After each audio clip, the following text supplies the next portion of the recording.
আজকে হচ্ছে একদম ঝটপট করে সেমাই দিয়ে এই প্যারা সেমাইটা রান্না করেছিলাম। আর এটা মানে বানাতেও অনেক সহজ, খেতেও কিন্তু অনেক মজার। তো কম সময় কিন্তু আপনারাও এই রেসিপিটা করতে পারেন। আসসালামু আলাইকুম সবাইকে। আর এটা বানাতে এখানে আমি যে লম্বা সেমাইগুলো আছে না, সেগুলো নিয়েছিলাম। এগুলাকে আমি এই যে গুঁড়ো করে নিব। আর এখানে কিন্তু আমি হাফ প্যাকেট নিয়েছিলাম, মানে ফুল প্যাকেট দিয়ে আমি করি নাই। আর এগুলাকে দেখেন এই যে ব্লেন্ডারে গুঁড়ো করে নিচ্ছি। আর এখন হচ্ছে ভিতরে পুরটা তৈরি করছি। এখানে ১ কাপ দিলাম, মানে জাল করা দুধও দিতে পারেন।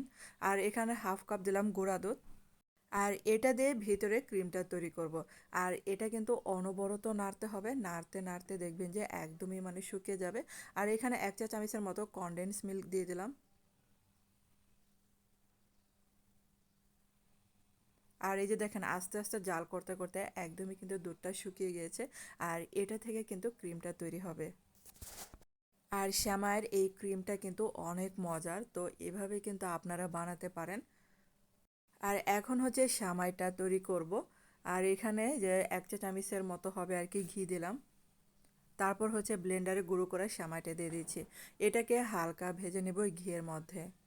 আর এটা কিন্তু কালারটা যেন চেঞ্জ না হয়ে আসে, এরকমই থাকবে কালারটা, বেশি কিন্তু ভাজা যাবে না।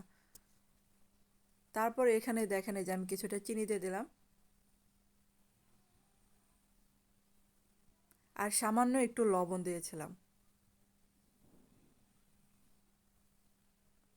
আর কালারটা যখন হালকা একটু চেঞ্জ হয়ে আসবে, তখন এখানে ১ কাপ দিয়ে দিলাম জাল করা দুধ। আর দুধটা দিয়ে হবে এখানে ডোটা তৈরি করতে হবে। তারপর এখানে ১ চা চামচ আবার কনডেন্স মিল্ক দিয়ে দিলাম। আর এটা কিন্তু দ্রুত টেনে আসে, তার জন্য তাড়াতাড়ি কিন্তু মানে প্লেটে বেড়ে নিতে হবে। আর ভিতরে পুরটা দেখেন এই যে অনেকটা কিন্তু টেনে আসছে, এটা ঠান্ডা হওয়ার পরে কিন্তু টেনে আসে। তারপর হচ্ছে এটা আবার একটু মথে নিতে হবে। আর এটা আমার কাছে মনে হচ্ছে যে একটু শুকনো শুকনো, তার জন্য এখানে অল্প পরিমাণে পানি দিচ্ছি। আপনারা চাইলে কিন্তু এখানে জাল করা দুধ দিয়েও কিন্তু ডোটাকে মথে নিতে পারেন। এটা একটু নরম নরম করে মথে নেব। আর এটা কিন্তু নামানোর সাথে সাথে একটু ড্রাই হয়ে যায়, তার জন্য একটু পানি বা যেটাই হোক মানে দুধও দিতে পারেন। আর হাতে কিন্তু একটু ঘি মাখিয়ে নেবেন, তাহলে কিন্তু মানে সেমাইটা হাতে লাগবে না। আর এটা মানে রেসিপিটা আপনারা দেখে বুঝতে পারবেন এটা কতটা সহজ। আর মানে ঝটপট করে কিন্তু বানানো যায়। আর এই যে সহজে কিন্তু এই শেপটা করে নিলাম, তারপর হচ্ছে অল্প অল্প করে এরকম করে মালাইটা নিতে হবে। এখন এই যে আরেকটা বানিয়ে দেখাচ্ছে আপনাদেরকে। তো সেমভাবে এরকম করে বানিয়ে নেবেন।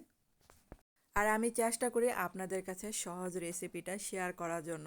আর এই সহজ রেসিপিগুলো দেখার জন্য আমার পেজ এবং চ্যানেলটাকে ফলো এবং সাবস্ক্রাইব করে রাখতে পারেন, তাহলে আমি প্রতিদিন যে ভিডিও আপলোড দেব আপনাদের কাছে নোটিফিকেশন চলে যাবে। আর এগুলো দেখেন এই যে আমি বানিয়ে নিলাম, তো হাফ প্যাকেট সেমাই দিয়ে কিন্তু এইগুলা হয়েছিল। আর এই যে দেখেন এত মজার হয়েছিল, তো আপনারা কিন্তু আমার এই রেসিপিটা ফলো করে বানাতে পারেন। বানানোও অনেক সহজ, খেতেও কিন্তু অনেক মজার। তো ধন্যবাদ এতক্ষণ আমার ভিডিওটা দেখার জন্য।